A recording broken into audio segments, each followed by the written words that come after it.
సరేలేండి, అందరూ లేచి నిలబడండి. నిలబడి పాడుకుంటాము. పాట సంఖ్య 2 పాడుకుంటాం. పాట సంఖ్య 2. నోరారగా చేతును దైవారాధనను.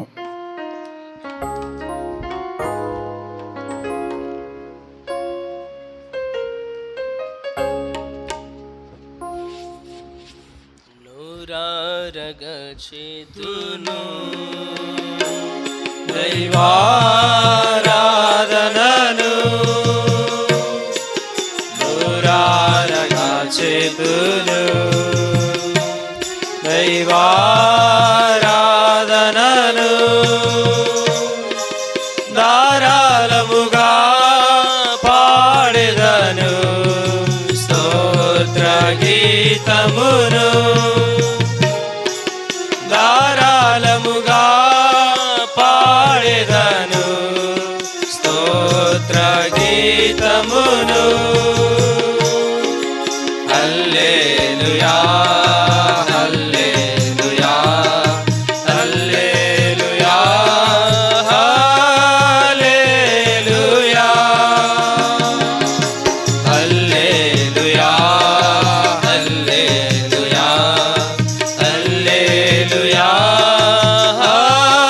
హల్లెలూయా. భరించితివి నా పాపపు శిక్ష, జరిగించితివి నీ రక్షణ కార్యము నాలో. భరించితివి నా పాపపు శిక్ష, జరిగించితివి నీ రక్షణ కార్యము నాలో. హల్లెలూయా హల్లెలూయా హల్లెలూయా హల్లెలూయా హల్లెలూయా హల్లెలూయా హల్లెలూయా హల్లెలూయా.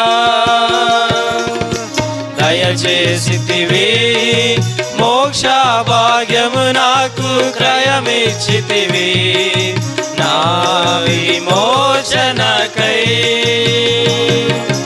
దయచేసితివి మోక్ష భాగ్యము నాకు క్రయమిచ్చితివి నా విమోచనకై. హల్లెలూయా హల్లెలూయా హల్లెలూయా హల్లెలూయా హల్లెలూయా హల్లెలూయా హల్లెలూయా హల్లెలూయా. నోరారగా చేతును దైవారాధనను, నోరారగా చేతును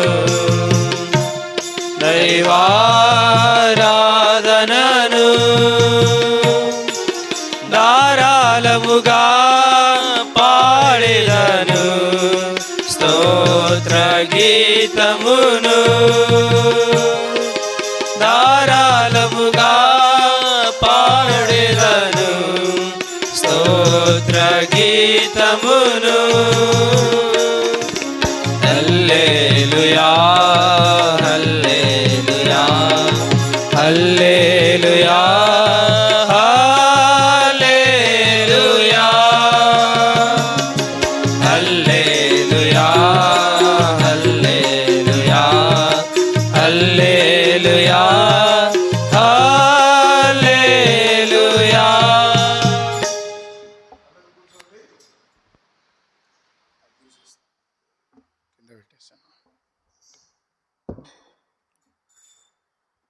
సమయంలో మన మధ్యలో సూర్యప్రకాష్ అన్న ఉన్నారు.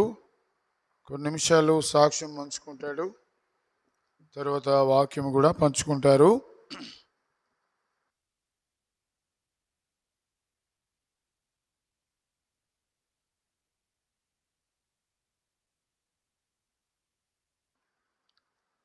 సమయంలో మనము అన్నగారి సాక్ష్యం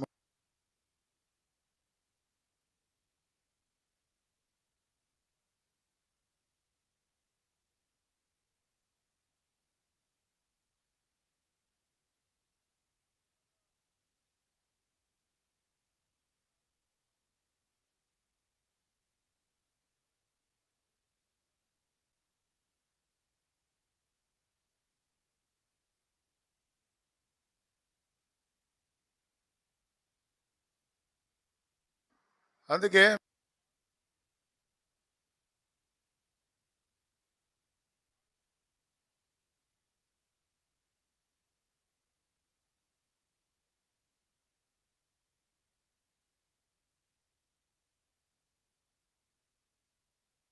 సరే అన్న రండి.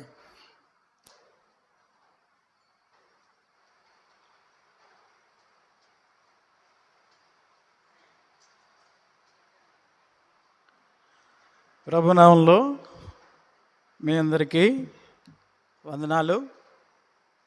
నా పేరు సూర్యప్రకాష్. మేము ఇక్కడ స్థానిక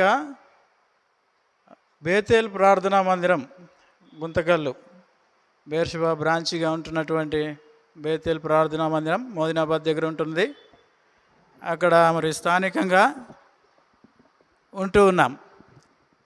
మరి ఇది మరి మీ మధ్య కొంత సాక్ష్యం పంచుకోమని అన్న చెబుతూ వచ్చినారు. కాబట్టి అట్లా ప్రభు సహాయం చేయనట్లు కొంత వాక్య పరిచర్య కూడా దేవుడు అందించినట్లు చిన్న ప్రార్థన చేసుకుని మరి సాక్ష్యము వాక్యం చూసుకోవడానికి ముందుకు సాగుదాం.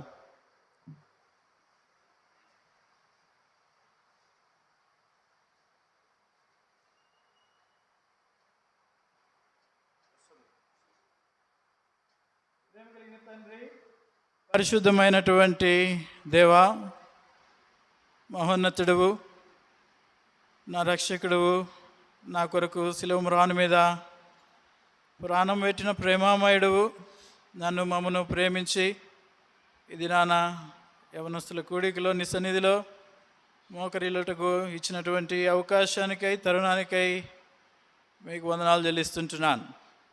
పరిశుద్ధమైనటువంటి తండ్రి, వాస్తవానికి ఈ స్థానానికి ఈ స్థితికి అర్హత లేనటువంటి వాడను. అయినప్పటికీ ఉచితమైన కృపచేత మరి శిలువలో మీరు చిందించిన రక్తం ద్వారా నాకు ఇచ్చిన రక్షణను బట్టి నీ ప్రజల మధ్య నన్ను తోడుకుని వచ్చి నిలబెట్టిన విధానానికై మీకు వందనాలు. ఈ సమయంలో ప్రభువా, ఐగుదాసును శిలువ చాటు నన్ను మరుగుపరచండి. మరి కొంత సాక్ష్యము పంచుకోగలుగుటకు, మీ మాటలు కూడా అందించగలుగుటకు మరి తండ్రి ఈ పరిచర్యలో సహాయం దయచేయమని వేడుకుంటున్నాం. సిలువ చాటు నన్ను మరుగుపరచండి. మీ సిలువ రక్త ప్రోక్షణ కిందకి వస్తుంటున్నాను. కృప చూపెట్టండి, సహాయం దయచేయండి. మరి ఇక్కడ కూర్చున్నటువంటి యవన బిడ్డలు, నీ ప్రజలైనటువంటి వారు ఏ అవసరతలు అక్కర్లో ఉంటున్నారో, మరి ఏ విషయమై ప్రభువా నాతో మాట్లాడని మీ వైపు చూస్తుంటున్నారో తండ్రి, ఆ విషయమై మీ స్వరాన్ని అందించమని మీ వైపు చూస్తూ పరిచర్య అంతట్లో సహాయపడుతూ రావాల్సిందిగా మా ప్రభువును రక్షకుడైనటువంటి యేసుక్రీస్తు వారి నామములో ప్రార్థించి స్తుతించి అడిగి వేడుకుంటున్నాము తండ్రి, ఆమేన్.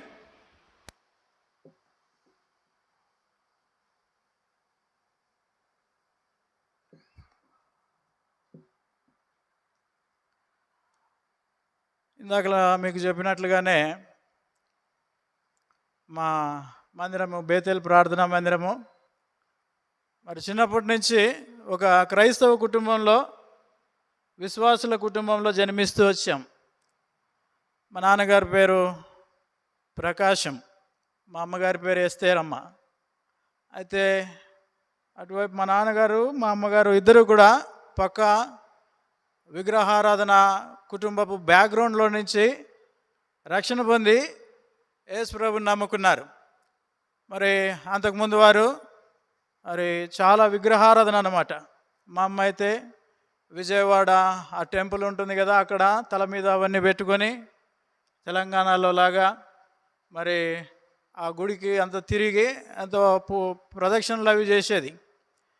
మా నాన్నగారి తరపున కూడా మరి వారి కుటుంబ బ్యాక్గ్రౌండ్ వెనక్కి వెళ్తే ఈ పాములు పుట్ట దగ్గర పాములు పోయడం, పాలు పోయడం, అట్లాంటి పనులు, అంటే పక్కా విగ్రహారాధన కుటుంబాలు అన్నమాట. అయితే వారి ఇరువుని ప్రభు రక్షించుకున్నాడు. ఆ తర్వాత మరి అక్కడ బేతేలు మందిరం దగ్గర మరి అక్కడ అంతకుముందు సంఘ పెద్దలు వివాహం జరిపించారు. ఆ దంపతులకు మేము జనిపిస్తూ వచ్చాను. అయితే మా కుటుంబంలో నాతో పాటు మరి నాకంటే ముందు 2 అన్నలు ఉన్నారు, ఒక అక్క ఉంది. మేము మొత్తం నలుగురు. అయితే మా అన్నలు ఇద్దరికి రక్షణ లేదు.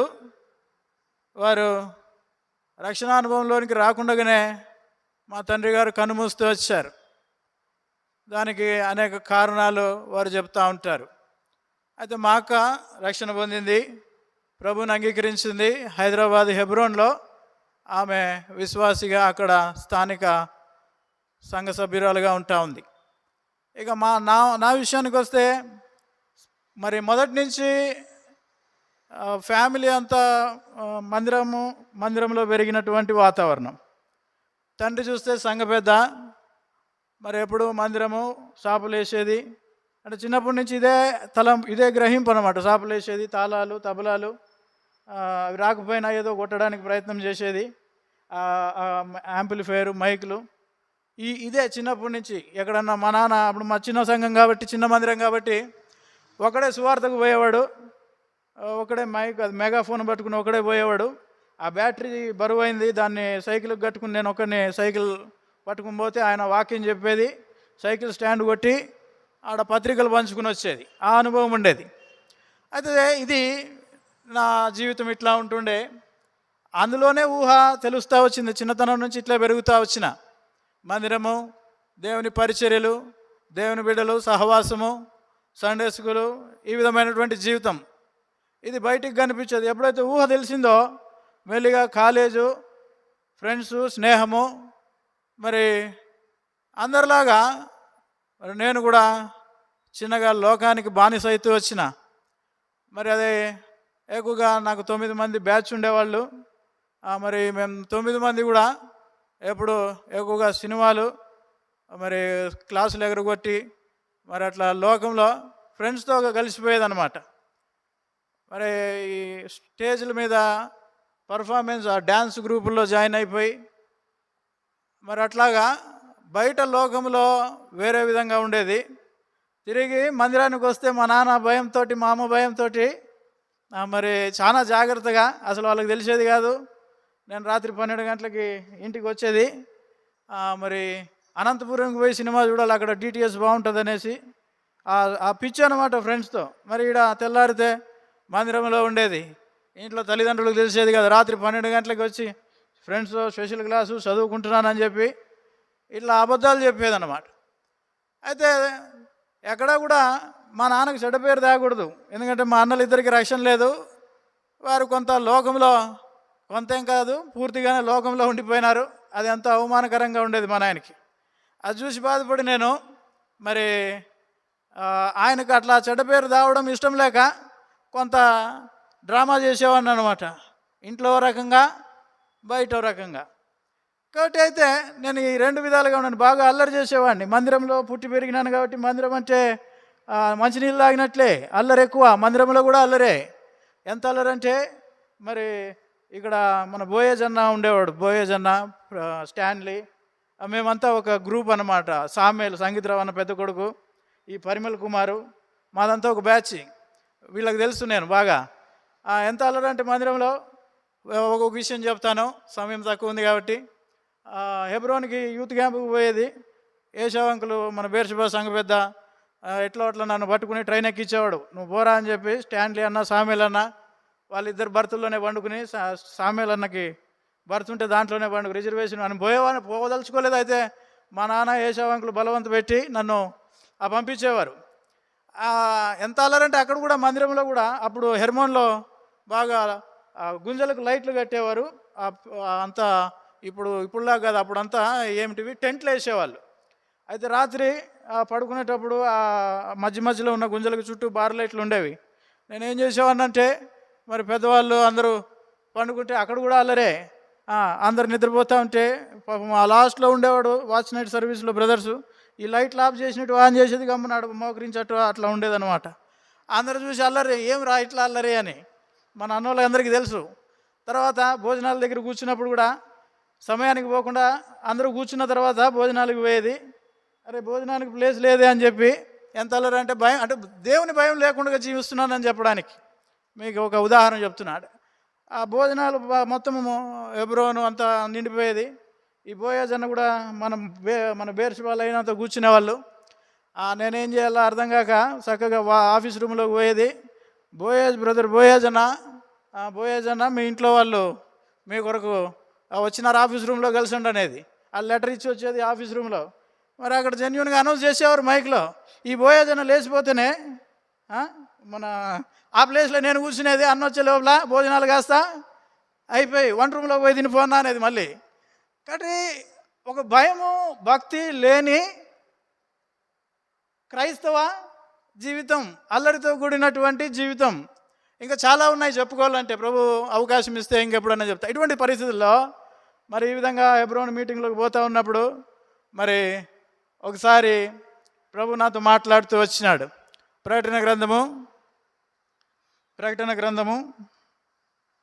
3వ అధ్యాయం. కాబట్టి నాకు తగ్గట్టుగా ప్రభు నాతో మాట్లాడుతూ వచ్చినాడు. ప్రకటన గ్రంథము 3వ అధ్యాయము మరి 15, 16 వచనాలు. నీ క్రియలను నేను ఎరుగుదును, నీవు చల్లగానైనను వెచ్చగానైనను లేవు. నువ్వు చల్లగానైనను వెచ్చగానే ఉండిన ఎడల మేలు. నువ్వు వెచ్చగానైనను చల్లగానైనా ఉండక నిలువెచ్చగా ఉన్నావు గనుక నేను నా నోటి నుండి ఉమ్మివే ఉద్దేశించి ఉన్నానని చెప్పేసి ఈ అంశం మీద దైవదాసుడు దాదాపుగా వర్తమానం అంతా చెబుతూ వచ్చినారు. అప్పుడు దాకా మందిరంలోనే విన్నాము, ఎన్నో వాక్యాలు విన్నాము. మరి అయితే ఆ రోజు నన్ను ప్రభు పట్టుకుంటా వచ్చినాడు. ఆ వాక్యము నాకు తెలియకుండానే నా కళ్ళమ్మట కన్నీళ్ళు గారుస్తూ ఉన్నా. అప్పుడు దాకా మందిరాల్లో అల్లరి చేసేవాడిని. మందిరం అంటే అదొక భయం భక్తి లేకుండా ఉండేటువంటి పరిస్థితి. అయితే అప్పటి నుంచి నా జీవితంలో మరి ఒక భయం ఏర్పడుతూ వచ్చింది. ఏడుస్తూ వచ్చాను. అది దేవుడు నాకు ఎంతో నెమ్మదినిస్తూ వచ్చినాడు. నా పాపాలన్నీ, ఎందుకంటే నేను చేసేవి నాకు తప్ప, ప్రభువుకు తప్ప, మందిరంలో వాళ్ళకి కానీ, తల్లిదండ్రులకు కానీ, మరి సేవకులకు కానీ ఎవరికి తెలియవు. అది నాకు మాత్రమే తెలుసు. అది ఎంత తీవ్ర స్థాయికి పోయిందంటే మరి తాగుడుకు అలవాటు, అంటే అలవాటేం కాదు, ఫ్రెండ్స్తో కూర్చుని వాళ్ళు తాగుతుంటే వాళ్ళతో కూడా తాగేటువంటి పరిస్థితి. దానికేం బానిస కాలేదు, కానీ అది వద్దు అని చెప్పేటువంటి పరిస్థితులు, వాళ్ళతో కలిసిపోయేటువంటి పరిస్థితి. ఇటువంటి రహస్యమైనటువంటి అవిధేయత జీవితం ఉన్నటువంటి నాతోనే మాట్లాడినట్లుగా, గద్దించినట్లుగా అనిపించినప్పుడు నేను ఏడుస్తూ ఒక తీర్మానం చేసుకున్నాను. అప్పటికి ఎన్నోసార్లు హెబ్రోన్ని దర్శించినాము. అయితే ఆ రోజు నాకు కొత్తగా అనిపించింది. దేవుడు మాట్లాడుతూ ఉంటే కార్డు రాసి ఇచ్చినాను. అది మొదలుకొని ప్రభు కొరకు తీర్మానం చేసుకుని, ప్రభా మరి ఎవరికి లేని ఆధిక్యత మందిరం ఇచ్చినావు, మరి మందిరంలో ఎన్నో పరిచయాలు చేసే అవకాశం ఇచ్చినావు. అయితే నేను ఆ విలువ తెలియకుండా ప్రవర్తిస్తూ వచ్చినానని చెప్పేసి మరి ఎంతో ఏడ్చి కన్నీరు గార్చి నా యొక్క ప్రతి విధమైనటువంటి పాపపు వ్యతిరేకత స్థితి అంతా ప్రభు పాదాల యొద్ద ఒప్పుకొని, నా కొరకు నువ్వు ప్రాణం పెట్టి సిలువలో రక్తం గారిస్తే నేను వేషధారిగా జీవిస్తున్నానా అని చెప్పి క్షమాపణ కోరుకుంటూ వచ్చినాను. అది దేవుడు నా పాపాలు క్షమించినాడన్న నిర్ధారణకు వచ్చినాను. ఆ తర్వాత కొన్ని సంవత్సరాలకు మరి అప్పుడు మన విక్టర్ తిమోతన్న ఉంటుండే, అన్నకు చెప్పినారు, కొంతకాలము సిద్ధపరిచినారు. ఆ తర్వాత సుందరరాజు అంకుల్ పీరియడ్లో బాప్తీసం ఇస్తూ వచ్చినారు. కాబట్టి ప్రభు కొరకు అప్పటి నుంచి నమ్మకంగా మరి దేవుడు నాకు ఇచ్చినటువంటి మందిరం అయితేనేమి, పరిచర్య అయితేనేమి, మరి బాధ్యతగా భయము భక్తితో దేవుని కొరకు నమ్మకంగా జీవిస్తూ రావడానికి దేవుడు సహాయం చేస్తూ వచ్చాడు. ఇది నా సాక్ష్యం. అయితే మరి అన్న నిన్న ఏమైందంటే, నిన్న ఉపవాస ప్రార్థన జరిగింది వేతేల్లో. ఉపవాస ప్రార్థన అయిపోయింది. మధ్యాహ్నం అందరూ వెళ్ళిపోయినారు. ఖాళీగా మందిరంలో కూర్చొని ఉన్నా. ఇప్పుడు అంటే ఇంతకుముందు ఫుల్ బిజీ ఉంటుండే. ఇప్పుడు శనివారం ఉపవాస ప్రార్థన అయిపోతే తిరిగి ఆదివారానికి సిద్ధపడాలా, మరి సంఘ ప్రార్థనకి సిద్ధపడాలా, అంతా ఫుల్ బిజీగా ఉంటుండే. అయితే నిన్నటి దినాన్ని ఏమైందంటే, అరే ఏమి బేర్షిబా అన్నోళ్ళకి ఇచ్చినాము కదా, ఇక రేపు అన్న వస్తాడు అంటే వాక్యం చదువుకోవడం ఇది వేరే, ఆ భారము ఆ వాక్య పరిచర్యలో ఉన్నటువంటి అది కొంత ఖాళీ ఏర్పడినట్లు అనిపించింది. నేను వెంటనే నా భార్యకు ఫోన్ చేసి, అమ్మా మరి అన్నాను, కొంత ఖాళీగా అనిపిస్తుంది, ఎప్పుడు లేదు, మందిరంలోనే ఉన్నా, కొంత ప్రార్థన చేసుకుంటాను, ఇప్పుడు దాకా ప్రార్థనలో ఉన్నా, కొంత బైబిల్ చదువుకున్నా, అయితే వాక్య పరిచర్య రేపు ఉంది అన్నటువంటి ఆ టెన్షన్ లేదు, ఇప్పుడు ఎంతో నెమ్మది, ఫ్రీగా అనిపిస్తుంది. బేర్షబా అన్నోళ్ళకి కలిపి ఎంత సహాయమో అనుకున్నా. అంటే ఆమె అనింది, మందిరంలోనే ఉన్నావు, దేవుడు ఇంటా ఉన్నాడు, ఇవన్నీ జాగ్రత్త అనింది. అంటే వెంటనే అలా అంటా ఉంటేనే అన్న ఫోన్ చేసినాడు, ఐజక్ అన్నని రేపు యూత్ మీటింగ్లో వాక్యం చెప్పాలన్నా సిద్ధపడి అన్నారు. వెంటనే అంటే దేవుని మందిరంలో ఏం మాట్లాడినా కూడా ఆయన మరి విని వెంటనే పని పెట్టేవాడుగా ఉంటాడు.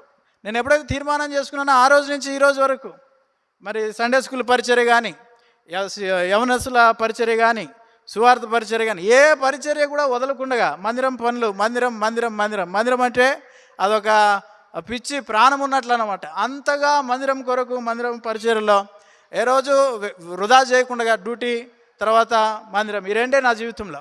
దేవుడు అట్లా నాకు సహాయం చేస్తూ వచ్చినాడు. కాబట్టి మరి నిన్నటి దినాన అన్న చెప్పినటువంటి ఆ యొక్క మాట మేరకు రాత్రి ప్రార్థన చేసుకున్నప్పుడు మందిరంలో దేవుడు మరి కొంత వాక్య భాగాన్ని చూపిస్తూ వచ్చినాడు. కాబట్టి కొంత వాక్య భాగం చూసుకుందాము. మరి అట్లు ఈ కూడికలో ముందుకు సాగుదాం. రండి, వాక్య భాగాన్ని చూసుకోవడానికి యవనస్తుల కూడిక విషయమై యోబు గ్రంథము 39వ అధ్యాయం. యోబు గ్రంథము 39వ అధ్యాయం.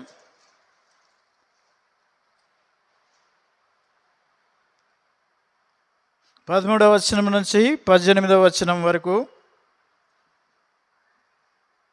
మార్చి చదువుకుందాం. యోబు గ్రంథము 39వ అధ్యాయం 13వ వచనం నుంచి 18వ వచనం వరకు. నిప్పుగోడి సంతోషం చేత రెక్కలను ఆడించును, రెక్కలను వెంట్రుకలను దానికి ఉన్నందున అది వాత్సల్యము కలదిగానున్నదా. 14. లేదు సుమి, అది నేలను దానికి గుడ్లను పెట్టును, ధూళిలో వాటిని కాచును. 15. దేని పాదమైన వాటిని త్రొక్కవచ్చునని అయినను, అడవి జంతువులు వాటిని చితగా ద్రొక్కవచ్చునని అయినను అనుకొనకయే ఉన్నది. 16. తన పిల్లలు తనవి కానట్లుగా పాటించిన అది కాఠిన్యం చూపును, దాని కాఠిన్యము వ్యర్థమైన దానికి చింతలేదు. 17. దేవుడు దానిని తెలివిలేని దానిగా చేసెను,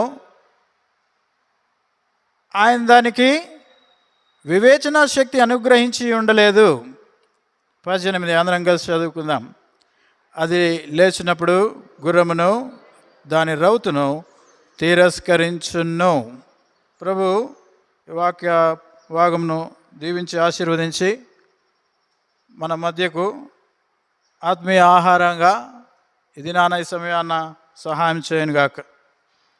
ఈ సమయంలో మరి ఈ భాగము నిన్న రాత్రి ప్రభువా మరి వాక్య పరిచర్యలో యవనస్తుల మధ్య ఏం పంచుకోవాలి అన్నప్పుడు ఈ మాటలు దేవుడు నాకు చూపిస్తూ వచ్చినాడు. మరి ఇక్కడ మనం గమనిస్తే మొట్టమొదటిగా ఇది నిప్పు కోడిని గురించి ఇక్కడ రాస్తూ ఉన్నాడు. బైబిల్లో ప్రతి జంతువు కానీ స్థలం కానీ ప్రతిది కూడా మనతో మాట్లాడేదిగానే ఉంటుంది. ప్రతి పదము ప్రతి అక్షరం కూడా మనతో మాట్లాడేదిగా ఉంటుంది. కాబట్టి యవన జీవితంలో కొన్ని మాటలు ఈ భాగం నుంచి మన ఆత్మీయంగా యవనస్తులు బలపడడానికి మరి కొన్ని మాటలు చూసుకుందాం. మరి నిప్పుకోడి గురించి ఇక్కడ రాయబడతా వచ్చింది. ఈ నిప్పుకోడి ఎట్లా ఉంటుందంటే దీన్ని ఇంగ్లీష్లో ఏమంటారు? దీన్ని ఇంగ్లీష్లో ఆస్ట్రిచ్ అంటారు. ఏమంటారు? ఆస్ట్రిచ్ అంటారు. మీరు ఆ మొబైల్లో ఈ గూగుల్లో ఆస్ట్రిచ్ అని కొడితే దాని ఇమేజెస్ కనబడతాయి. దాని కాళ్ళు మరి సన్నగా ఉంటాయి, ఇలా వెడల్పుగా పాదాలు ఉంటాయి. అయితే దాని శరీరము ఎంతలా ఉంటుంది, దాని మెడ దాదాపుగా మరి శరీరం ఎంతలా ఉంటే మెడ అంత సన్నగా పైకి పొడుగ్గా వచ్చి దాని తల ఇంతే చిన్నదిగా ఇట్లా ఉంటుంది అన్నమాట. ఒక మనిషి నిలబడితే మనిషి కంటే ఎత్తుగా ఉంటుంది. కాబట్టి దాన్ని ఉష్ణపక్షి అని కూడా అంటారు. నిప్పుకోడి తర్వాత దానికి ఏం పేరు? ఉష్ణపక్షి అని కూడా బైబిల్లో రాసినారు. ఇంగ్లీష్లో అయితే దాన్ని అంటారు ఆస్ట్రిచ్ అని అంటారు. మరి దీని గురించి మరి ఒక 4 విషయాలు, సమయం తక్కువగా ఉంది కాబట్టి కేవలము సమయం తక్కువగా ఉంది కాబట్టి కేవలము 4 విషయాలు సాధ్యమైనంత క్లుప్తంగా చూసుకోవడానికి ప్రయాసపడి ముందుకు పోదాం. ఇక్కడ చూడండి, మరి 39వ అధ్యాయం యోబు గ్రంథము 17వ వచనంలో ఈ విధంగా రాయబడతా ఉంది. దేవుడు దానిని తెలివి లేని దానిగా చేసెను, అయినా దానికి వివేచన శక్తిని అనుగ్రహించి ఉండలేదు. దీని బాడీ ఎంత ఉంటుందో అంత పెద్ద బాడీకి చాలా చిన్న తల, చిన్న తలకి చిన్న మెదడు.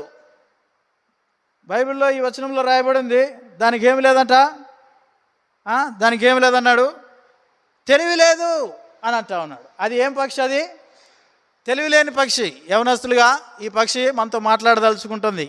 తెలివి లేనిది మాతో ఏం మాట్లాడుతుంది అనుకునేకి వీల్లేదు, కానీ ఎన్నో ఉన్నాయి తెలివి లేని కూడా మనకి తెలివి చెప్పేవిగా ఉన్నాయి బైబిల్లో.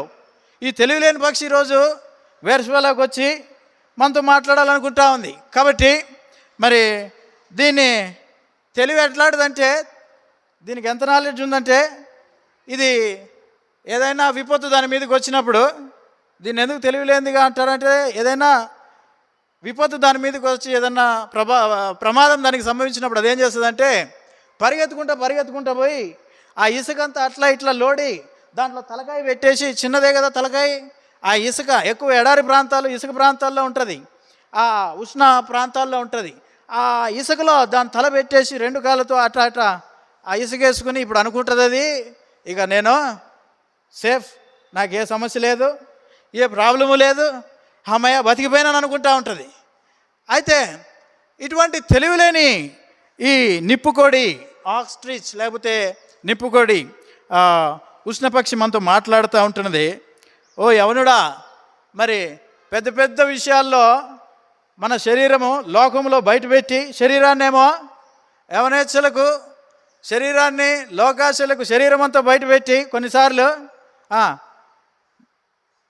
ఆ నిప్పుకోడి శరీరాన్ని అంతా బయట పెట్టినట్లు విశ్వాసిగా రక్షణ పొందిన తర్వాత మందిరంలోకి వచ్చి బయటికి పోతే మన శరీరాన్ని లోకంలో పెద్ద పెద్ద వాటికి, పెద్ద శరీరం అది బయట పెట్టినట్ల లోకంలో పెద్ద పెద్ద వాటికి ఏ విషయంలో అయితే పవిత్రతను కాపాడుకోవాలో, ప్రభువుకు తగినట్లు ఉండాలో ఆ విషయంలో లోకంలో పెద్ద పెద్ద విషయాల్లో దానికి అపవాదికి చోటిచ్చేసి చిన్న చిన్న విషయాల్లో అప్పుడప్పుడు మందిరానికి వస్తూ, అప్పుడప్పుడు యవనస్తుల మీటింగ్లో కనిపిస్తూ, అప్పుడప్పుడు ప్రార్థన చేస్తూ, నేను విశ్వాసినే, నేను కూడా క్రైస్తవుల కుటుంబంలోనే పుట్టినా, నేను అట్టే అనుకునేవాడిని, మా నాయన సంఘ పెద్ద, మేము నాయన బల్లిడుస్తాడు, మేము వాక్యం, నేను పాటలు కూడా బాగా పాడతా, ఇక నాకేంటి ఆ ప్రార్థన కూడా బ్రహ్మాండంగా పొద్దున్న లేచి చేసుకుంటా, రాత్రికి చేస్తా, మధ్యాహ్నం చేస్తా, బైబిల్ చదువుతా పొద్దున మధ్యాహ్నం రాత్రి పరిచయం మాదిరి, ఇక నాకేమి.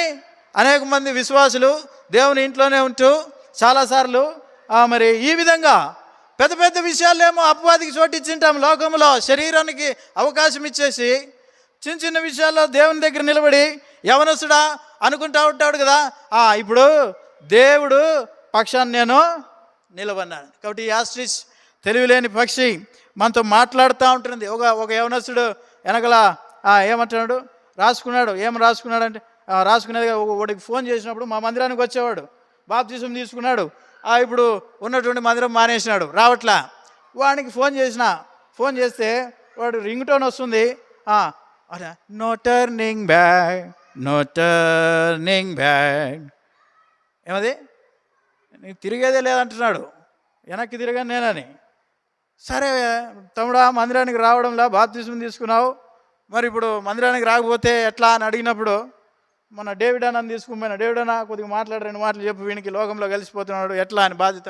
వాడు అంటాడు డేవిడ్ అన్నతో, డేవిడ్ అన్న, నేను మందిరానికి దూరమైనానేమో కానీ దేవునికి దగ్గరగా ఉన్నా అంటా ఉన్నాడు. చూసినారా వాని విశ్వాసం ఎట్లా ఉందో చూసి. ఇప్పుడైతే భారంగా ప్రార్థన, ఇప్పుడు మందిరానికి వస్తున్నాడు, ప్రభువులో జీవిస్తున్నాడు. అయితే విషయం ఏంటంటే, అనేక సార్లు యవనస్తులు ఒక మార్గాన్ని ఎంచుకుని అది కరెక్టే ఉందనుకుంటారు, తుదకి అది ఎక్కడికి తీసుకుని పోతుంది, నాశనమునకు నడిపించేదిగా ఉంటుంది. కాబట్టి యవనస్తుడా, ప్రియ విశ్వాసి, దేవుని వధువు సంఘంలోనికి వచ్చిన తర్వాత మరి ఆ నిప్పుకోళ్ళలాగా ఎక్కడన్నా మొత్తం ఇవ్వాల్సిన శరీర సంబంధమైనటువంటి విషయాలన్నీ లోకానికి ఇచ్చి కొంత ఆత్మీయ స్థితి ఇక్కడ పెట్టి దైవ సేవకుని ముందు, సంఘ పెద్దల ముందు, తల్లిదండ్రుల ముందు అట్లా కనబడతా లోకానికి ఎక్కడైనా నీ జీవితంలో చోటిస్తున్నావేమో ఈ సాయంకాలం ప్రభు మాట్లాడుతుంటున్నాడు. కాబట్టి ఉష్ణ పక్షి, నేను తెలివిలేని దాన్నే, కానీ నువ్వు అట్లా ఉండకు అని నీకు నాకు తెలియజేస్తూ అంటున్నది.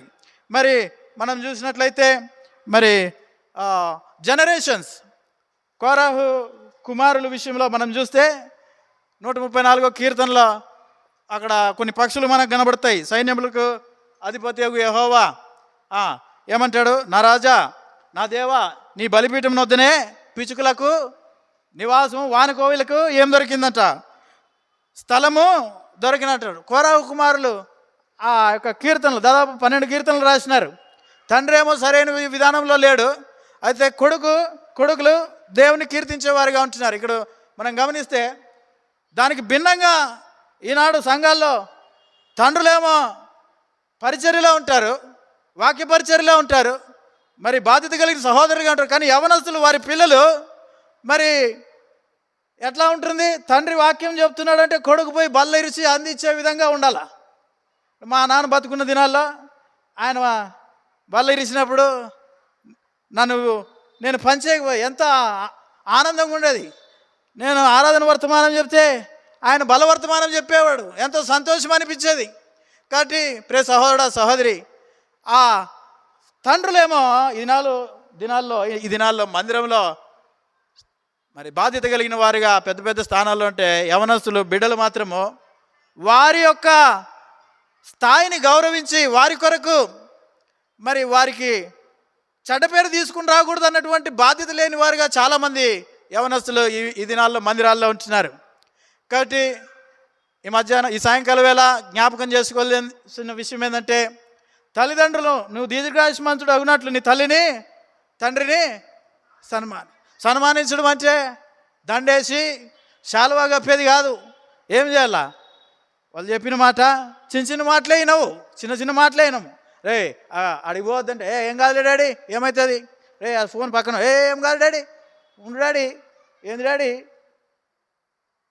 ఇట్లా ఆ గ్లాస్ పక్కన పెట్టరా అని తల్లి ఆ ప్లేట్ మమ్మీ పెట్టుకో. రకరకాలుగా చిన్న విషయాల్లోనే తప్పిపోతూ ఉంటాం, సులువుగా చిక్కులు పెట్టేటువంటి పాపం అన్నమాట.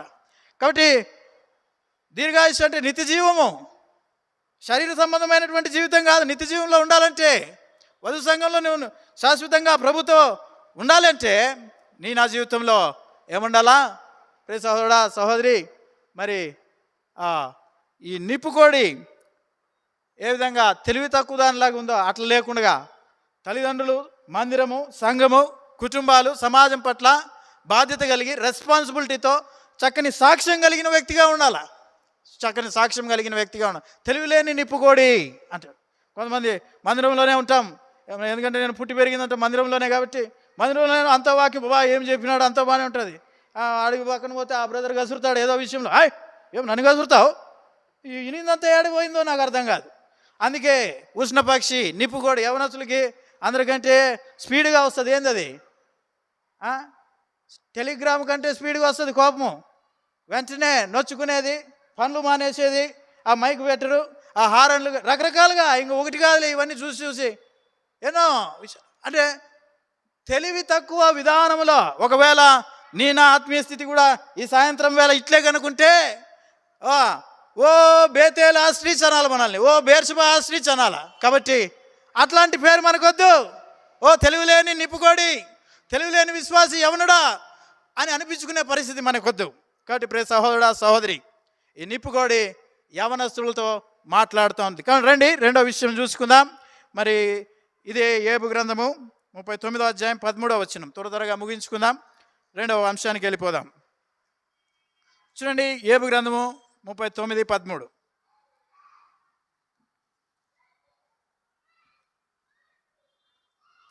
ఏబు గ్రంథము 39:13. నిప్పుకోడి సంతోషం చేత రెక్కలు నాడించును, రెక్కలను వెంట్రుకలను దానికి ఉన్నందున అది వాత్సల్యము కలదిగా నున్నదా అంటాడు. దీనికి రెక్కలు ఉన్నాయి. రెక్కలు వాస్తవానికి దేవుడు దాన్ని అట్లా సృష్టించినాడు. అయితే ఇప్పుడు దాని భౌతిక స్థితిని మన ఆత్మీయ స్థితిని రెండు కంపేర్ చేసుకుంటున్నాం. అది ఈ పరిస్థితి, ఈ ముందు ఈ వాక్యపు సారాంశం అన్నమాట. దాని భౌతిక స్థితి ఓ యవనస్తుడుగా నా ఆత్మీయ స్థితి అన్నమాట. ఇప్పుడు దానికి రెక్కలు ఉన్నాయి. మామూలుగా పక్షికి రెక్కలు దేనికి ఇస్తారు? ఎగరడానికి ఇస్తారు కదా. Simple question. Simple question. రెక్కలు ఎందుకు ఇస్తారు? ఎగిరేకి. కాబట్టి మరి ఎగిరే అనుభవం వధువు సంఘంలోనికి ఓ యవనస్తుడా నువ్వు వచ్చిన తర్వాత, ప్రవేశించిన తర్వాత మరి ఎగిరే అనుభవంలో ఉన్నతమైన ఆత్మీయ స్థితిలో నువ్వు ఉండాలని దేవుని ఆశ, ఆకాంక్ష ఉంటున్నది. అయితే ఇదేం చేస్తుందంటే, శరీరం భారీ స్థూలకాయం కదా. కాబట్టి ఇది ఏం చేస్తుందంటే మరి ఆ రెక్కలు పెట్టుకొని ఇది ఎట్లా పరిగెత్తుకుంటూ పోతుంది. ఉష్ణ ఎడారి ప్రాంతాల్లో పెద్ద పెద్ద అడుగులు ఇక్కడ అక్కడ వేసుకుంటూ పరిగెత్తుకుంటూ పోతుంది అన్నమాట. కాబట్టి రెండవదిగా ఇక్కడ మనం గమనిస్తే దానికి రెక్కలు ఉన్నాయి. కాకపోతే ఆ రెక్కలు మిగిలిన పక్షులాగా దాన్ని ఎగరడానికి ఉపయోగం లేని స్థితిలో దానికి ఉన్నాయి. ఓ విశ్వాసిగా, ఓ యవనస్తుడా, మరి ఈ దినాన ఓ రక్షణ పొందిన తర్వాత తీర్మానం చేసుకుని నువ్వు వధు సంఘంలోకి వచ్చిన తర్వాత నీ రక్షణ నువ్వు దేవునికి మహిమ తీసుకొచ్చే విధంగా ఉందా? మరి ఏ పరిచర్య కలిగి ఉంటున్నావు దేవుని ఇంట్లో? మరి ఉన్నతమైనటువంటి పై సంబంధమైనటువంటి ఆలోచనలు కలిగి ఉండాలని దేవుడు మాట్లాడుతూ ఉంటున్నాడు. చూడండి, మరి మన పరిశుద్ధ గ్రంథంలో ఒక మాట చూడొచ్చు. మాట ఎఫ్ఎస్సీలకు రాసిన పత్రికలో ఉంటుంది. మనల్ని ఎక్కడ పెట్టినాడు దేవుడు? ఎఫ్ఎస్సీలకు రాసిన పత్రిక 2వ అధ్యాయం 7వ వచనం. ఎఫ్ఎస్సి 2:7. ఎఫ్ఎస్సీలకు రాసిన పత్రిక 2వ అధ్యాయం 7వ వచనంలో మనం గమనిస్తే, క్రీస్తు యేసునందున్న మనల్ని ఆయనతో కూడా లేపి పరలోకమందు ఆయనతో కూడా, ఎక్కడ?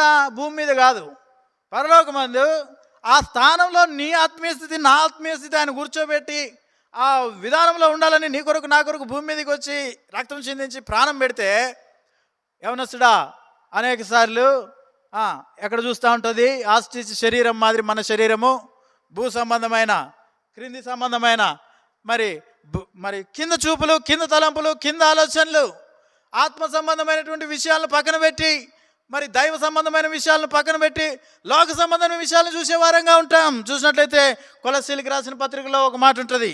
3వ అధ్యాయం 1-2 వచనాలు. కొలస్సీలకు రాసినటువంటి పత్రిక 3వ అధ్యాయం 1-2 వచనాల్లో ఈ విధంగా వ్రాయబడి ఉంటున్నది. ఏమన్నారంటే, మీరు క్రీస్తుతో కూడా లేపబడిన వారైతే ఎక్కడ దేన్ని వెతకాలంట? పైన ఉన్న వాటినే వెతకండి కానీ ఏమంటా ఉన్నాడు 2వ వచనంలో, భూ సంబంధమైన వాటి మీద మనస్సు అస్సలు పెట్టుకోకూడదు. మనం పాట పాడినాం ఇందాకలా, నా సర్వమైన ప్రభువు అర్పించుకుందో అయిపోయింది, అర్పించేసినాను, ప్రాణ, ఆత్మ, దేహము, తలంపులు, ఇంకా ఏమి క్రియలు, ఇంటికి పోయిన తర్వాత ప్రాణము, ఆత్మ, దేహము, తలంపులు, క్రియలు అన్నీ పెద్ద అక్కడ సైతాన్ ఉంటాడు అనమాట. బడా సైతాన్ అని పెట్టు. ఇప్పుడు ప్రాణము దాని మీద పోయా, తలంపులు దాని మీద ఏది, ఇది పెట్టు, అది పెట్టు. యవనస్తులు మేము చూడమన్నాను, మంచిది. మరి ఇంక చిన్న సైతాన్ ఉంటుంది, చిన్న సైతాను ఆడబెట్టేసి వచ్చిన దాన్ని, అది కూడా నల్లగానే ఉంటుంది. ఇప్పుడు దాని మీద పడింటారు యవనస్తులు గంటలు. కాబట్టి ప్రాణ, ఆత్మ, దేహము, తలంపులు, క్రియలు అన్నీ ఇప్పుడు దేని కొరకు అవుతా ఉన్నాయి? ఆ ఉష్ణపరీక్ష శరీరం లాగా శరీరాన్ని బయట పెట్టేసింది, అది తల ఒకటి కప్పుకునేది. ఇప్పుడు నేను సేఫ్ అనుకుంటుంది. నేను రక్షణ పొందినా, మారు మనసు పొందినా, బాప్తిజం తీసుకున్నా, నేను సేఫ్ అని అనుకుంటున్నావేమో ప్రియ సహోదరుడా, యవనస్తుడా. అట్లా కాదు. ఈ సాయంకాల వేళ ఈ ఉష్ణపక్షి మనతో మాట్లాడుతూ ఉంటాడు. బైబిల్లో యెషయా గ్రంథంలో పక్షిరాజు, ఈ ఏబు గ్రంథంలోనే మనం గమనించవచ్చు. మరి పక్షిరాజు ఉన్నాడు. పక్షిరాజు ఏబు గ్రంథం 39 అధ్యాయం 27-28 పక్షిరాజు ఉంటాడు. ఆ పక్షిరాజు ఏం చేస్తాడు? గద్ద పక్షిరాజు ఏమది? పక్షిరాజు యవ్వనం వలె నీ యవ్వనము ఎట్లా అంట? నూతన మగును అని చెప్పేసి మరి పరిశుద్ధ బైబిల్ గ్రంథంలో కీర్తనాకారుడు 103:5 రాస్తూ వచ్చినాడు. మరి ఈ పక్షిరాజు 40 ఏళ్ళ వయసు వచ్చేసరికి దీనికి ఏమైపోతుందంటే మనందరికీ తెలిసిన విషయమే. ఈ పక్షిరాజు గోర్లు పెరిగిపోతాయి. అది ఎత్తైన స్థలంలోనే ఉంటుంది, కిందకి దిగదు. ఆ మాట మనం చూడండి.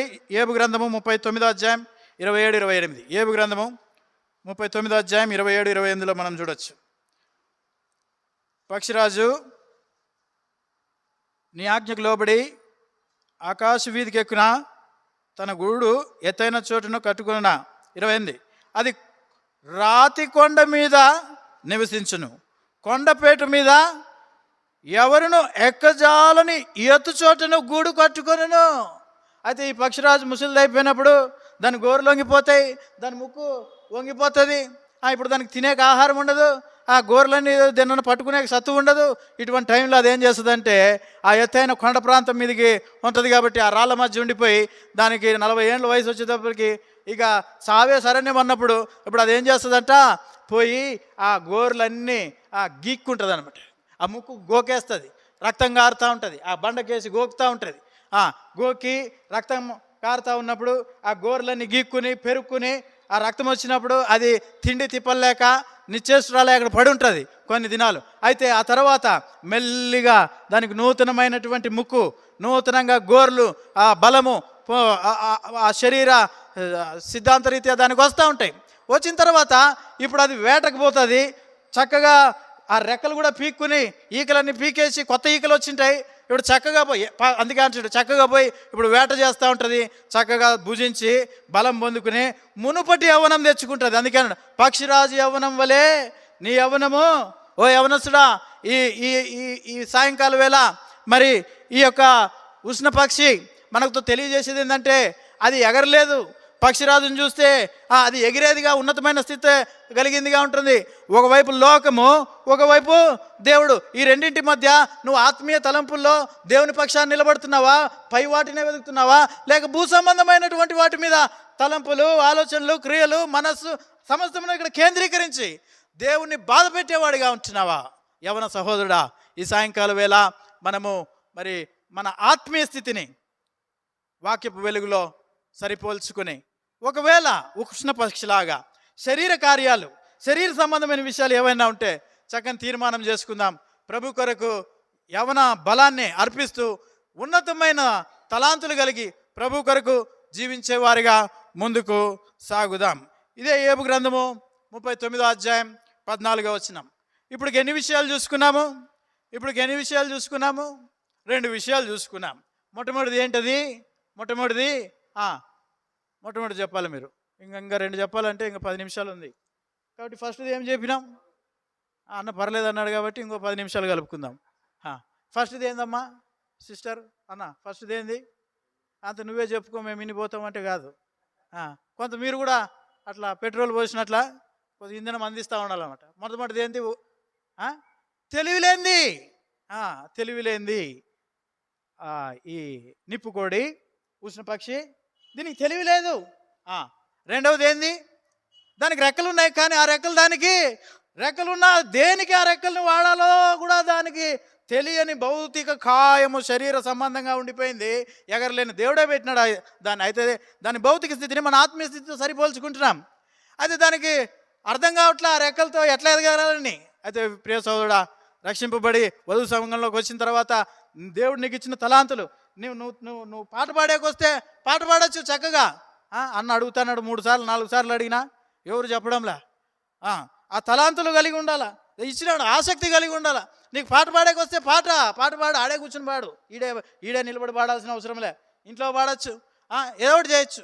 కాబట్టి పైన ఆ విషయాలపై ఆసక్తి కలిగి మరి ఇతరులను బలపరిచే విధంగా ఉండాలి. మా వాడు పరిమళ్ కుమార్ అనేవాడు ఒకడు ఉండే, మా క్లాస్మేట్ అన్న. ఏం చేసేవాడంటే 8వ తరగతిలో నేను వాడు పక్కన బెంచ్ అనమాట. వాడు తెచ్చేవాడు బ్యాగ్లో నుంచి మెల్లిగా తీస్తూ ఉండే. ఏం తీస్తుండే?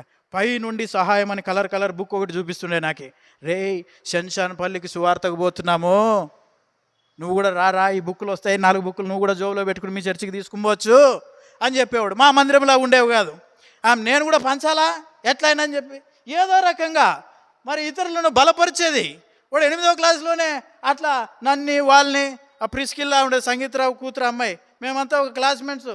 సూర్యుడు రా ప్రకాషు మనం పోదామంటే పొద్దున్నే లేచి మా అమ్మతో చపాతీలు అంత ఎరకారం కట్టించుకొని కవర్లో పెట్టుకొని చిట్టి మోజేస్ అంకులు నిండే పొద్దున్నే ఈడ వచ్చి బస్సులో కూర్చుని పోవాలని చెప్పేసి బస్సు ఎక్కి ఆ శంషానపల్లి సువార్త అట్లా అప్పుడు మా నాన్న నేనే పోయే సువార్తకి అదే అనుభవం ఉంది. కానీ ఇంతమంది సువార్తకు వస్తారా అని అప్పుడు అర్థమైంది. అట్లా సువార్తలు తిరిగేవాడిని. దానికి తీసుకొచ్చినాడు పరిమళ్ కుమార్ నన్ను.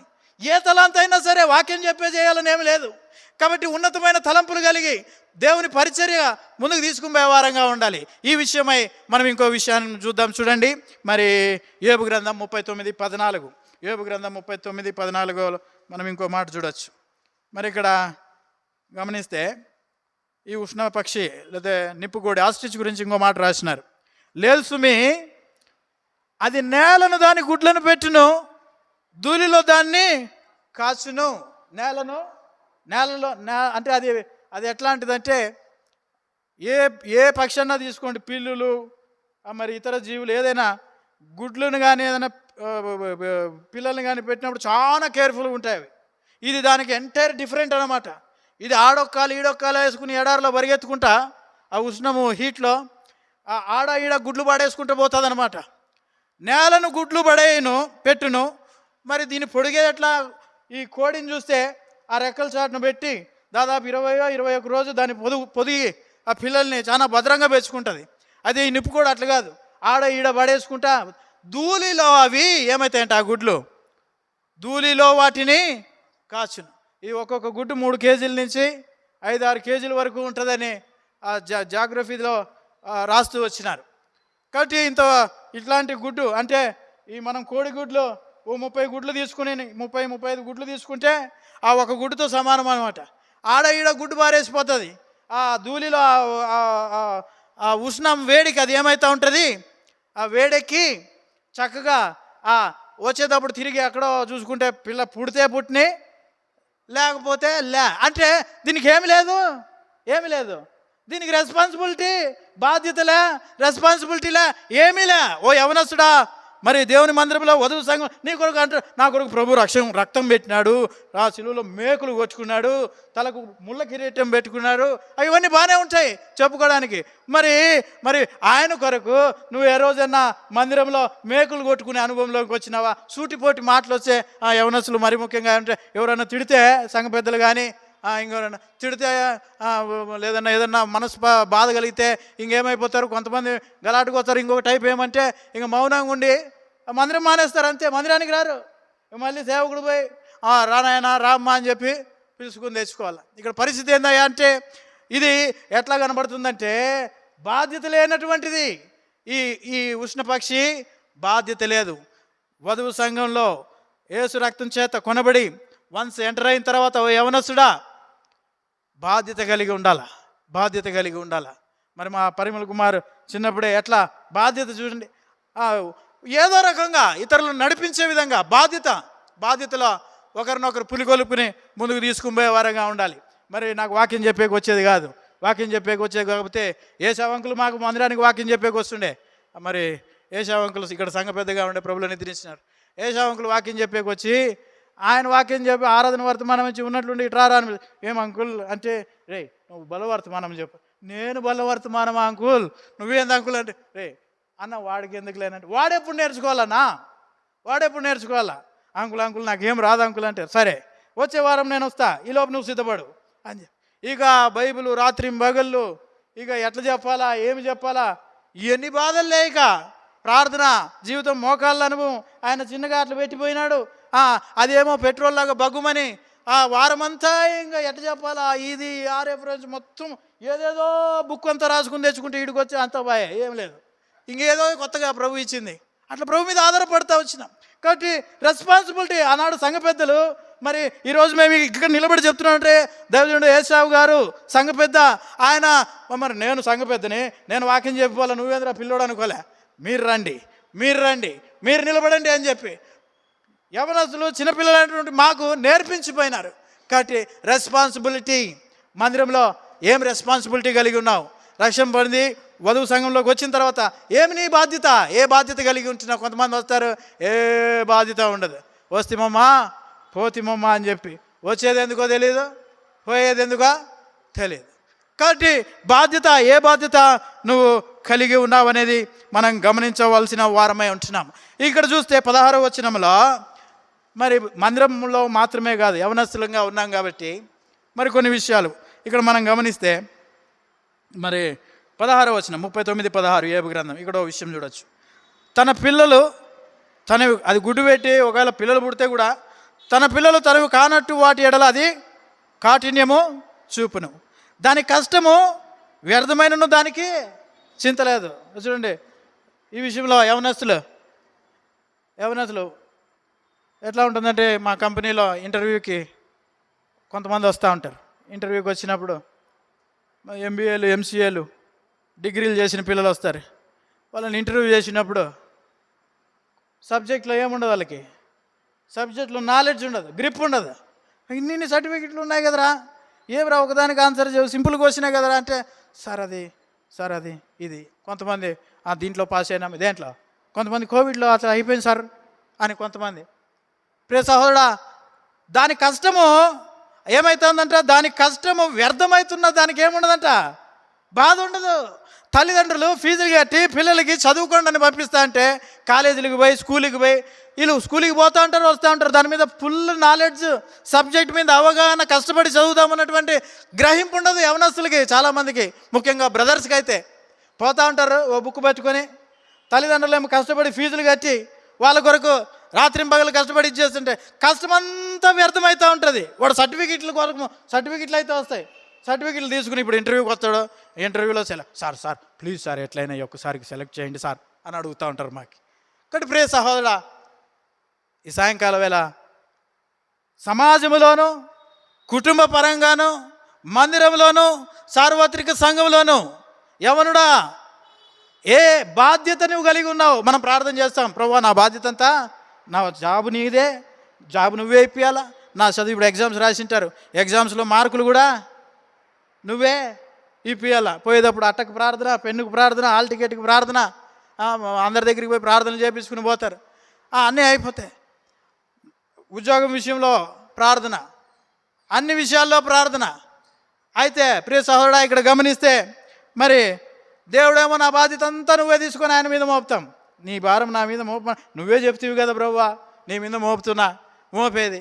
మరి నువ్వేం బాధ్యత తీసుకుంటున్నావు? కాబట్టి ఈ సాయంకాలం వేళ యవనస్తుడా, దేవుని మందిరంలో ఏ పని బాధ్యత లేకుండా, ఓ క్రైస్తవుడిగా క్రైస్తవుని కుటుంబంలో విశ్వాసులైన తల్లిదండ్రుల మధ్య ఏ బాధ్యత లేకుండా ఉంటే ఈ సాయంకాలం వేళ చక్కని తీర్మానం చేసుకో, ఒక బాధ్యత కలిగి ఉండు. ప్రభువా ఇది మొదలుకొని నీ కొరకు ఆత్మలను సేకరించే, ఆత్మలను మందిరానికి తీసుకొచ్చే విషయంలో బాధ్యత కలిగి ఉంటా, మరి ఈ పని విషయంలో బాధ్యత కలిగి ఉంటా, నా చదువు, నా తల్లిదండ్రులు ఏదైతే కష్టపడి ఇచ్చేసినారో వాటి విషయంలో బాధ్యత కలిగి ఉంటా. కాబట్టి బాధ్యత కలిగి రెస్పాన్సిబిలిటీ కలిగి ఉండాలి. ఈ పక్షి మనకేం నేర్పిస్తుందంటే, ఇది బాధ్యత లేనటువంటి పక్షి. కష్టమంతా వ్యర్థమవుతా ఉన్నా దానికి ఏం లేదు, పట్టింపు ఏ బాధ లేదన్నమాట. కాబట్టి ఇప్పుడు 3 విషయాలు అయినాయి. ఏనైనాయి? 3 విషయాలు. మొట్టమొదటిది తెలివిలేంది. రెండోది బ్రదర్స్ బాగా చెప్తా ఉన్నారు. రెండోది గట్టిగా చెప్పాలా? మొదటిది తెలివిలేంది. రెక్కలు ఉన్నాయి కానీ ఆ రెక్కల్ని ఏ విధంగా వాడుకోలేదు దానికి తెలియదు కదా. ఎందుకు దేవుడు ఇచ్చినాడు? ఆ బాధ లేదు దానికి. దేవుడే భౌతికంగా ఆ పరిస్థితి కల్పించినాడు. అయితే నేను ఎగరాలి కదా అన్నటువంటి ఇది లేదు దానికి. రక్షింపబడి దేవుని ఇంట్లోకి వచ్చిన తర్వాత మరి దేవుని కొరకు పైన ఉన్నటువంటి ఆత్మీయ స్థాయిలో నేను ఉండాలి కదా అన్నటువంటి గ్రహింపు లేకపోతే యవనస్తుడికి అది వ్యర్థంగానే ఉంటుంది. రక్షణ ఎట్లా వాడుకోవాలో అర్థం కాని పరిస్థితిలో అవుతుంది. కాబట్టి మూడవదిగా మనం చూస్తుంటున్నాం రెస్పాన్సిబిలిటీ.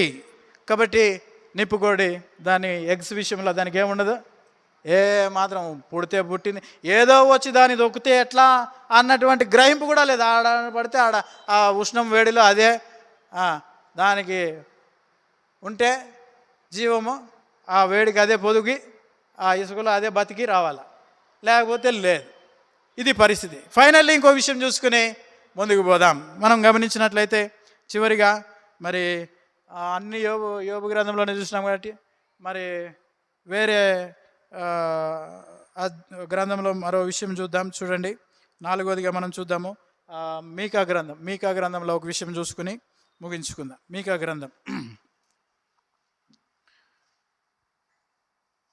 గ్రంథము 1వ అధ్యాయము 8వ వచనం చివరి లైన్. మీకా గ్రంథము 1వ అధ్యాయము 8వ వచనం చివరి లైన్ అన్నమాట.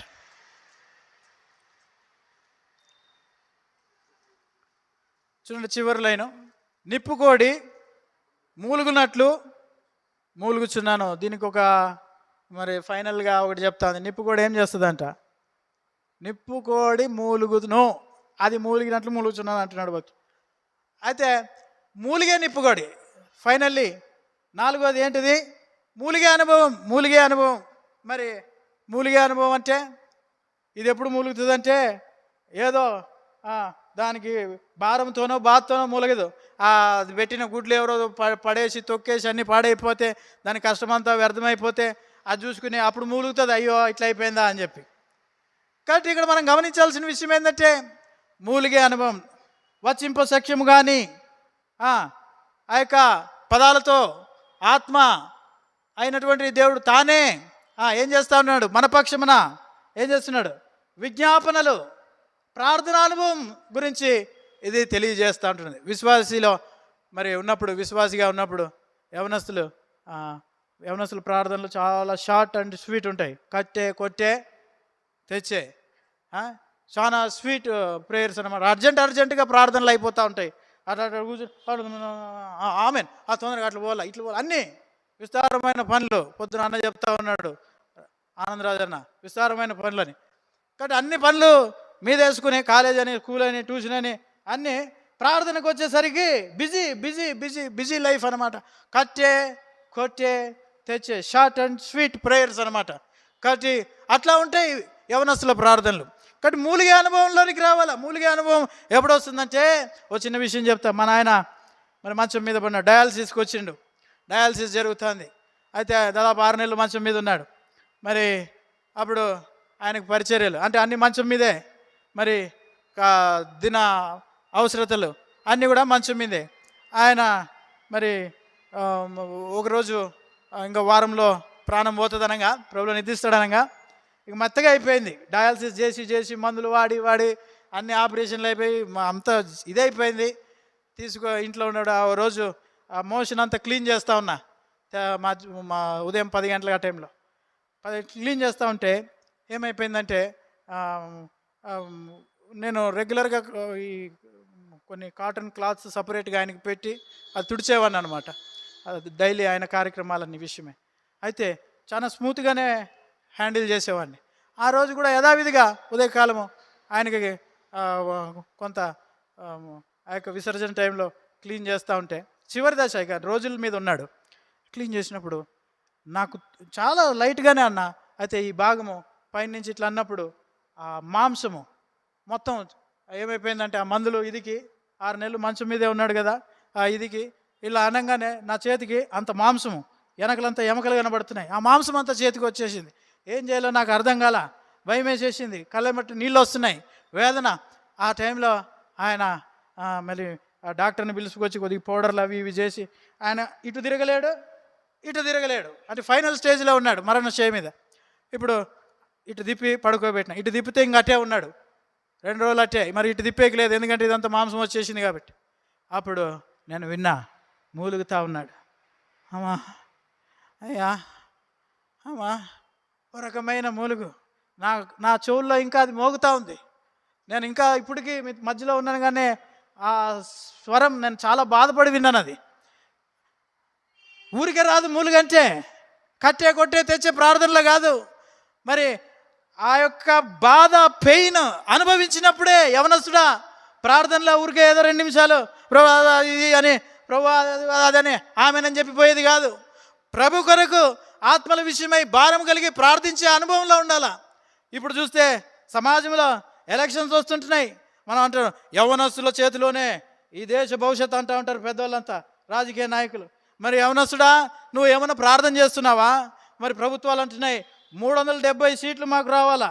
వస్తే ఏం జరుగుతుంది? వస్తే రాజ్యాంగంలో ఆర్టికల్స్ కూడా వాళ్ళు మార్చి పారేస్తారు. ఓ పుస్తకం ఒక ఆర్టికల్, నువ్వు సువార్త చెప్పకూడదు అని అన్నారంటే ఏం చేస్తావు? కాబట్టి ప్రియ సహోదరుడా, ఓ యవనస్తుడా, యవనస్తురాలా, మరి ప్రార్థన ఎట్లా చేస్తున్నావు? ఏం బాధ్యత ఉంది? మూలిగు అనుభవం, ఆ పెయిన్ నీకున్నప్పుడే ఆత్మల పట్ల పెయిన్ ఉన్నప్పుడే, భారం ఉన్నప్పుడే మరి గంటల తరబడి ప్రార్థన అనుభవంలో, మోకాళ్ళ అనుభవంలోనికి నువ్వు రాగలుగుతావు. లేకపోతే 2 నిమిషాల ప్రార్థన, 3 నిమిషాల ప్రార్థన అట్లా చేసుకుంటూ వెళ్ళిపోయే వారంగా ఉంటాం. ప్రియ సహోదరుడా, సహోదరి, మరి ప్రార్థనా జీవితం చాలా ప్రాముఖ్యమైనది. అమెరికాలో ఈ విషయం చెప్పి ఓ 3 నిమిషాల్లో ముగిస్తా. అమెరికా కాదు, చైనాలో ద గ్రేట్ స్పారో వార్ విన్నారా? ఇది చైనాలో 1958-60 టైంలో ఏం జరిగిందంటే, మావో పరిపాలన జరుగుతున్నప్పుడు ఆయన మరి బ్రిటన్ వంటి పెద్ద పెద్ద దేశాలతో, ఇతర అగ్రదేశాలతో వీళ్ళు వ్యాపార ఉత్పత్తులు, మరి వ్యవసాయ ఉత్పత్తుల విషయంలో పోటీ పడాలని ఈ మావో గారు, ఇతర అధికారులంతా ఏం చేసినారంటే, 4 జంతువులు వీటిని నిర్మూలన చేయాల. ఒకటి పక్షిని లేపేయాలా, ఎలుకని లేపేయాలా, ఈగని లేపేయాలా. మరి ఇట్లా ఒక 4 లిస్టు పెట్టుకుని, మొట్టమొదటి దాంట్లో ఈ పక్షులు ఉండకూడదు, ఇవి ఆహారాన్ని పాడు చేస్తున్నాయని చెప్పి పక్షులన్నింటినీ వారు ఇంకా దేశంలో అందరూ కూడా పక్షులను చంపేకి క్యాట్ బాల్ పెట్టుకున్నారు. మరి ఒక క్రూరంగా ఉన్మాదుల్లాగా సేనా ప్రజలందరూ, చిన్నపిల్లలు పెద్దలు ప్రవర్తిస్తూ వచ్చినారు. క్యాట్ బాల్తో ఇప్పుడు దాన్ని కొట్టేది, దాని గూళ్ళను పాడు చేసేది, దాని గుడ్లు పగలు కొట్టేది, మరి అది కిందికి రాకుండా భయంకరమైన శబ్దాలు చేసేది. ఈ విధంగా అది లేకుండా చేయాలని 1960 లోపు చైనా దేశంలో ఉన్నటువంటి పక్షులన్నింటినీ చంపి పారేసినారు. పక్షులన్నింటినీ చంపేసరికి అబ్బా ఎంత గొప్ప ఘనకార్యం చేసినామనుకున్నారు. అనుకునేసరికి 1960 ఆ తర్వాత మనం గమనిస్తే ఏమైపోయింది, మెల్లిగా మిడతల దండు చేరింది. ఈ పక్షులు ఆ మిడతల్ని తినేవి. మిడతలు ఇప్పుడు పెరిగిపోయినాయి, లక్షల సంఖ్యల్లో, వేల సంఖ్యల్లో ప్రబలిపోయి వీళ్ళు పంటలు వేసుకున్నా అవి పోయి తిన్నాం మిడతలు, మరి బ్రహ్మాండంగా తినేస్తా ఉన్నాయి. పంట నష్టము. ఇప్పుడు చైనాలో ఏమైపోయింది, వాటిని తినే పక్షులు లేక ఆ పంటల నాశనము.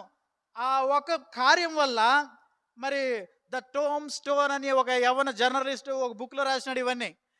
ఆ బుక్ కూడా చైనా గవర్నమెంట్ బ్యాన్ చేసేసింది.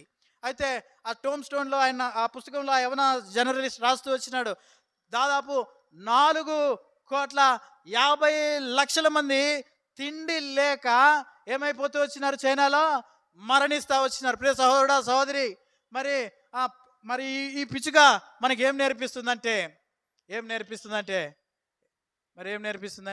అయ్యా, నువ్వు గనక ప్రార్థన చేయకపోతే ఏమైపోతుంది? ఒక దినాన లోకస్తులు, అన్యులు ప్రభుత్వాలను వెళ్తారు, మరి వారు చట్టాలను రూపొందిస్తారు. ఆ రోజు బహిరంగంగా పోయి సువార్త చెప్పలేవు, కరపత్రిక కూడా ఇలేవు. ఓ యవనస్తుడా, మరి తినచ్చు, తాగుచు, పరీక్షలు రాసుకుంటూ, సర్టిఫికెట్లు తెచ్చుకుంటూ, ఉద్యోగాలు తెచ్చుకుంటూ సుఖంగా ఇదే అనుకోవద్దు. నీ జీవితం, నీకు ఒక బాధ్యత ఉంది. బాధ్యత లేని ఉష్ణపక్షిలాగా ఉండేకి వీల్లేదు. ఒకటి బాధ్యత కలిగినటువంటి పక్షి వలె. చూడండి ఒక మాట చూద్దాం. కీర్తనలు 102:7. కీర్తనలు 102:7. కీర్తనల గ్రంథము 102వ కీర్తన 7వ చరణం మనం గమనించవచ్చు. ఇక్కడ ఒక మాట రాయబడింది చూడండి.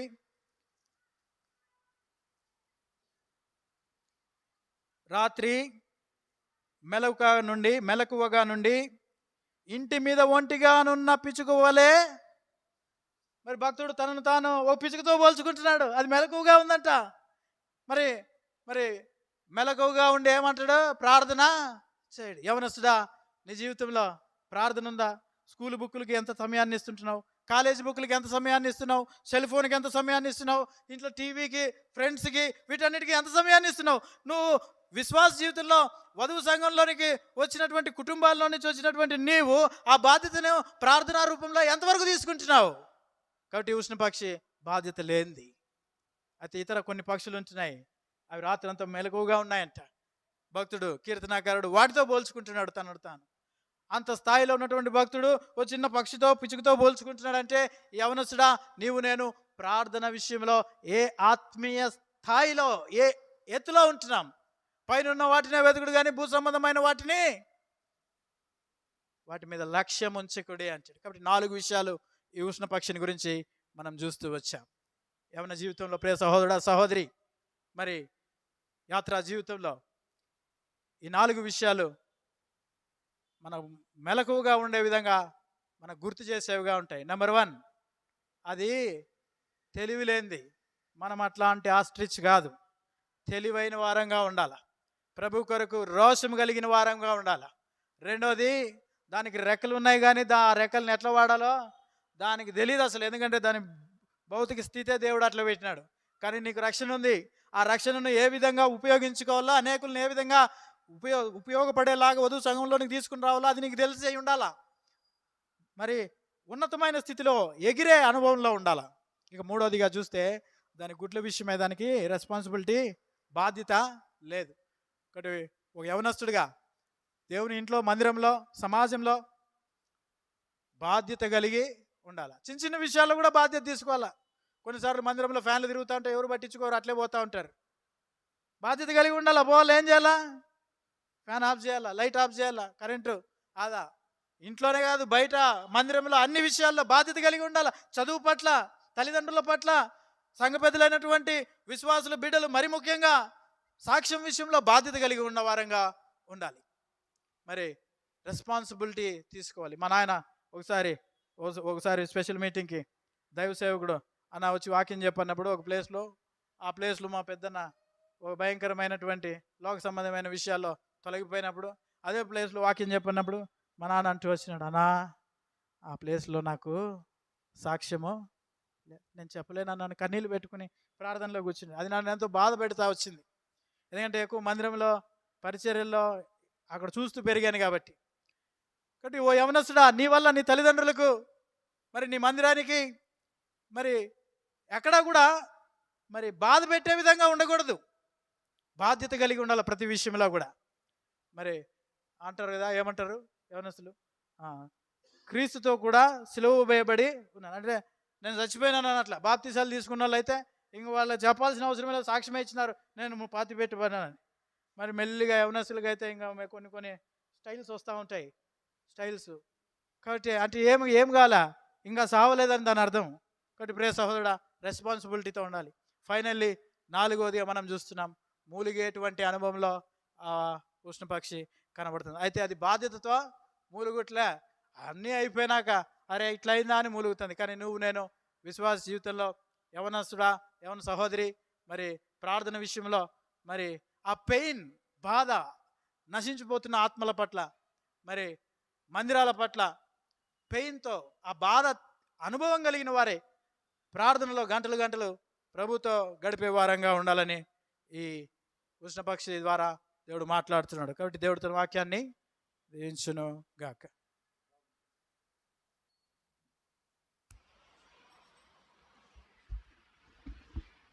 ప్రేమ కలిగిన తండ్రి, పరిశుద్ధమైనటువంటి ప్రభువా, మరి సాయంకాల వేళ కొంత మరి పరిచర్య వాక్య భాగము నీ ప్రజల మధ్య కలిగి ఉండినట్లు మీరు సహాయం చేసినందుకు వందనాలు. మా ప్రభా, యవనస్తులైనటువంటి వారి మధ్య వెదజల్లబడినటువంటి విత్తబడినటువంటి వాక్య భాగాన్ని దీవించి ఆశీర్వదించండి. ఓ ప్రభా, ఆత్మీయంగా మరి యవనస్తులు యవన బలము నీ సన్నిధిలో వాడబడినట్లు, ఆత్మీయంగా ఎదుగునట్లు, ఉన్నతమైనటువంటి పైనున్నటువంటి విషయాల మీద తలంపులు, ఆలోచనలు, క్రియలు, ఎవ్రీథింగ్ కూడా మా ప్రభా ఉన్నతమైన స్థానంలో పక్షిరాజు రెక్కలు ఎదిగే విధంగా ఉండాలని, అట్లాంటి ఆత్మీయ స్థితిలో ఎదిగే విధంగా మేమును ఉండులాగున కృప చూపెట్టమని ప్రార్థన చేస్తుంటున్నాం. ప్రేమల తండ్రి, మరి ఈ దినాన అనేక మంది యవనస్తులు మరి ప్రభా రక్షింపబడి, కొందరు రక్షణ లేక, మరి ప్రభా సరైన బాధ్యత అనుభవం లేకుండా మా తండ్రి జీవిస్తూ ఉంటున్నారు. అయితే అటువంటి వారిని దర్శించండి, ప్రభు బాధ్యతలోనికి తీసుకుని రండి. వారి ద్వారా అనేక ఆత్మలు రక్షింపబడినట్లు నాయన మీ కార్యం జరిగిస్తూ రావాల్సిందిగా వేడుకుంటున్నాం. తిరిగి ప్రభువా, ప్రార్థనా జీవితం కలిగి, యవన జీవితం మరి బలమైన, మరి ఆ బాధ కలిగినటువంటి, పెయిన్ కలిగినటువంటి, అనుభవపూర్వకమైనటువంటి ప్రార్థనతో తండ్రి పరిచర్య పట్ల, మందిరాల పట్ల, సార్వత్రిక సంఘం పట్ల మా తండ్రి బాధ్యత కలిగి, నశించిపోతున్నటువంటి ఆత్మల పట్ల బాధ్యత కలిగి యవనస్తులు ప్రభు ముందుకు పోనట్లు ప్రభు మమ్మల్ని జ్ఞాపకం చేసుకున్నట్లు మమ్మల్ని బలపరచండి. అనేక సందర్భాల్లో ప్రభువా మరి ఈ విధమైనటువంటి జీవితం లేక తెలివి లేని ఉష్ణపక్షి వలె మేమును అనేక సార్లు ఉంటూ వచ్చాం. దయతో క్షమించండి, కరుణించండి, కృప చూపెట్టండి నాయనా. మరి మీ కొరకు భారంతో, బలంతో యాత్రా జీవితంలో వాడబడినట్లు మమ్మల్ని జ్ఞాపకం చేసుకోమని ప్రార్థన చేస్తుంటున్నాం. ఇంతవరకు సహాయం చేసినందుకు మీకు వందనాలు చెల్లిస్తూ, మరి ప్రభువా ముందున్న పరిచర్యల విషయంలో మీరే తోడై నడిపించమని మా ప్రభువును రక్షకుడు యేసుక్రీస్తు వారి నామంలో ప్రార్థించి స్తుతించి అడిగి వేడుకుంటున్నాము తండ్రి. ఆమేన్.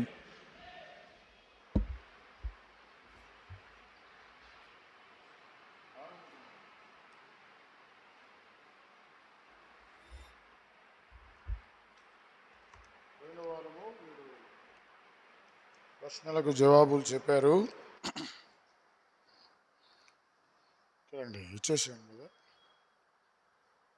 జాన్సీ సిస్టర్ 3 ఇచ్చాను, 3 గిఫ్ట్స్. ఎలిజబెత్ తీసుకో, 2 తీసుకో. కేజియాస్ 1 ఇచ్చు, 1 వరప్రసాద్ బ్రదర్ మీరు,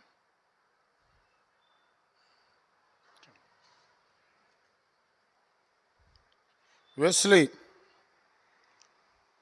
నువ్వేనా పోయినసారి జవాబు చెప్పావా? డానీ అక్కడెక్కడ పెట్టు. సంతోషం, చాలా వందనాలు. దేని మీద అడుగుతామని చెప్పారు వచ్చే వారం? ఈ వారం యోహాను రాసిన మొదటి పత్రిక చదవండి, బాగా సిద్ధపడి రండి, మీకు మంచి బహుమతులు ఇవ్వబడతాయి. ఇంకా మరి మీ ఫ్రెండ్స్ని కూడా తీసుకొని రావాలా, దేవుని వాక్యం వినిపించాలా, అప్పుడు మీకు కూడా ఆశీర్వాదము. మరి కొన్ని ఆత్మల మీ ద్వారా రక్షించబడితే పరలోకంలో గొప్ప బహుమానం దొరుకుద్ది. కాబట్టి మందిరానికి వచ్చే వాళ్ళను ప్రోత్సాహపరిచి దేవుని ఇంటికి తీసుకొని వచ్చేవారుగా ఉండాల. ఆశీర్వాదంతో ముగించుకుంటాం. మన తండ్రి అయిన దేవుని ప్రేమ, మన ప్రభువైన యేసుక్రీస్తు వారి కృప, పరిశుద్ధాత్మ దేవుని సన్నిధి చేరువచ్చిన మనందరికీ ఇప్పుడును ఎల్లప్పుడూ సదాకాలము తోడుగా ఉండునుగాక. ఆమేన్. అందరికీ ప్రైజ్ లార్డ్. స్నాక్స్ ఉన్నాయి, దయచేసి ప్రార్థన చేస్తాము.